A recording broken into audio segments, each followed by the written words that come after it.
Hello guys, welcome back to another movie review, and today we are reviewing Lisa Frankenstein.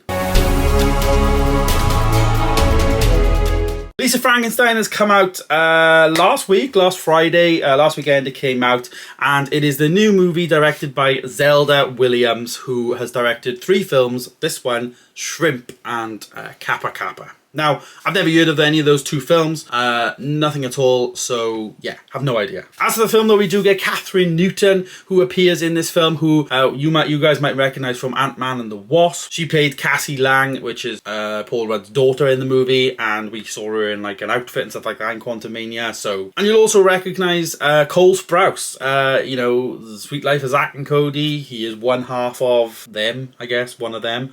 I think he's Cody, I'm assuming, Cole and Cody, I don't know. But yeah, Cole Sprouse basically plays the creature they credited him as, but he's basically playing like a Frankenstein kind of character, and he doesn't say any words in the movie at all. It's all very like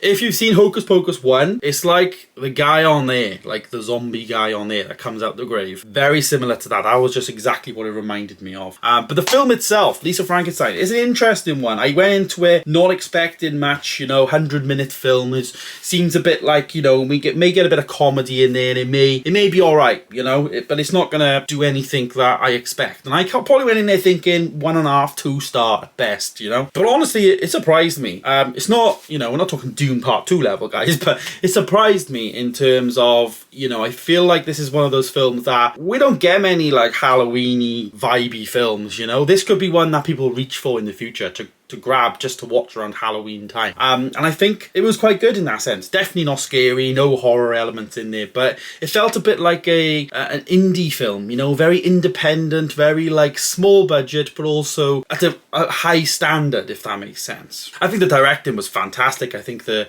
set piecing and the costumes and everything was great. We also had like obviously the Frankenstein creature in terms of Cole Sprouse. Gutted he didn't say any words. I wanted to see his like performance, but as a performer of, you know, silent acting, I guess, he did good.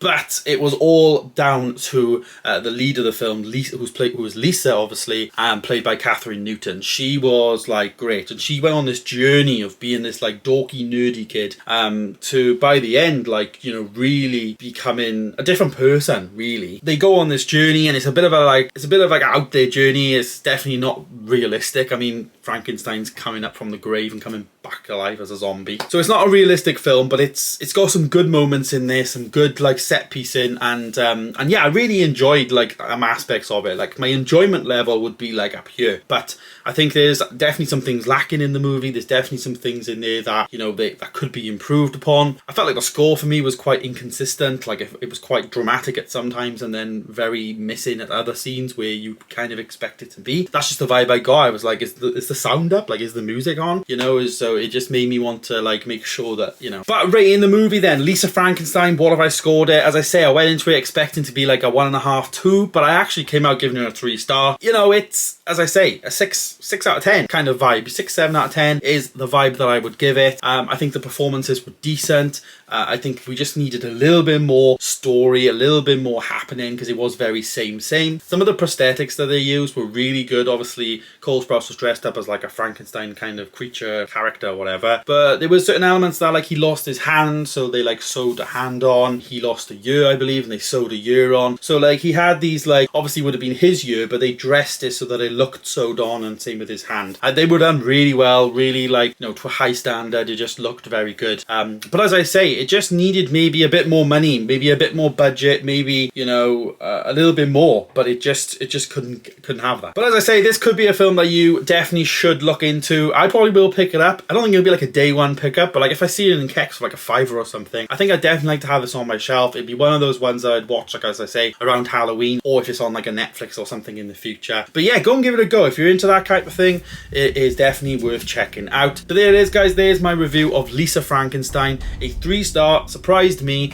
but yeah. Thanks so much for watching, guys. Stay tuned for more, and of course, I'll see you in the next one. Goodbye.